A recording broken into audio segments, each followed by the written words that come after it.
Hello everyone, good morning. তো দেখো দুপুরে আমি লাঞ্চে একটা সবজি বানালাম। তো এখানে আছে মাশরুম নিয়ে এসেছি। তো আমার তো এই মাশরুম একদম ভালো লাগে না। তো ইসের দেশি মাশরুমটা বেশ ভালো লাগে, যেটা বর্ষাকালে এক রকমের হয়। তো দেখো এখানে আমি এগুলো সব কেটে নিয়েছি। একটা আলু দিয়েছি, কারণ আলু কেউ খাবে না, তাই তো এখানে ভাবলাম ভেজে নিই, একসাথে ভেজে নিলাম। আলু দুটো আলু, একটা আলুর জন্য আলাদা করে ভাজবো, তাই ভাবলাম একটু একসাথে ভেজে নিই। তো এখানে আমি লঙ্কা, আদা আর দিয়েছি টমেটো, নিরামিষ হবে তাই। তো আমার এখানে মশলা রেডি। এখানে জিরে গুঁড়ো আর ধনে গুঁড়ো আমি দিয়ে দিলাম পেস্টের মধ্যে।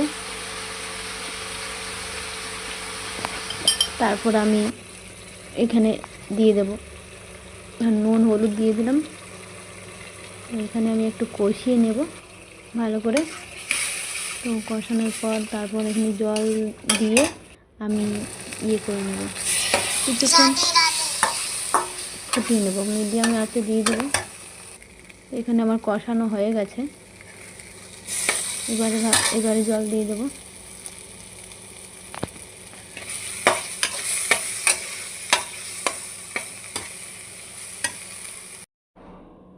তো দেখো ফাইনালি আমার রান্না কমপ্লিট।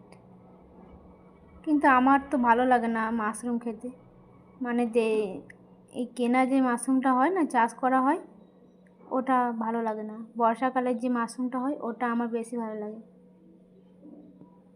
এটা অতটা ভালো লাগে না। তো তোমাদের কার কার ভালো লাগে অবশ্যই কমেন্ট করে জানিও। Ta-ta, by.